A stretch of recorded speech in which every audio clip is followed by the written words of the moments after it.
এই বাড়িতে এবার অনেক কলা হয়েছিল। কলাগুলা পাড়া হয়েছে, ঘাস আছিল, ঘাসগুলা কাইটে নেওয়া হয়েছে, গরুর খাওয়ান দেওয়া হয়েছে তো কাটা হয়ে গেছে। এখন পানি নাই, পানি একটু কম, বৃষ্টি হইলে ভরে যাইতে, এখন পানি কম। তো কলা একছড়া পারছি, এখন গাছটারে কাইটে লইতে হবে।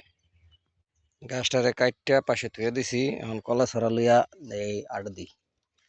সামনে আরো সবরি কলা আছে, দেখি কাটা যাইলেই কাটবো। একছড়া কাটালি কলা আছে, এটা পাইকা যাইবে কয়েকদিনের ভিতরে, কাইটটা নিয়ে থুইলে হয়, তাক পরে কাটবো।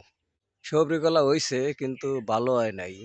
এবার আবার পানি ওঠে, বর্ষাকালে ডুবা যায়, লেগে ছোট, আবার যত্ন করা হয় না, সার টার দিলে তো ভালো হইতে অনেক। কুমড়া গাছ লাগাইছি, কুমড়া গাছগুলা ভালোই হয়েছিল, কিন্তু পানি দেওয়া হয় না, কদিন ব্যস্ত ছিলাম। পানি না দেওয়া অনেকটা লালচে হয়ে গেছে গা।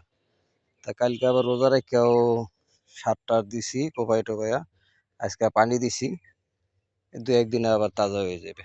প্রতিদিন একটু একটু করে পানি দিতে হবে, যে ফলগুলা লাল হয়ে গেছিল পানি না পাইয়া। প্রচুর ফল হয়েছিল। অনেক সূর্যমুখী লাগাইছিলাম খেতে, তাই একটা গোড়ায় দুইটা করে দিছিলাম। তো যেগুলা বাঁচছে কিছু আইনা এই জায়গায় পারে লাগাইছিলাম। এটির অবস্থা ভালো না, কিন্তু ক্ষেতের গুলার অবস্থা অনেক ভালো হয়েছে।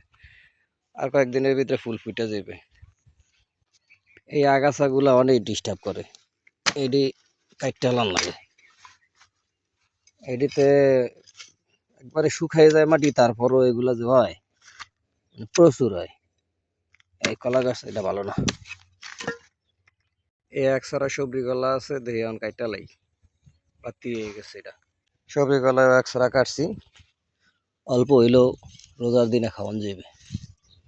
সবসময় বিক্রি করি, তাই ছোট যে ছড়াগুলা থাকে এগুলা বেশিরভাগই খাওয়া হয়।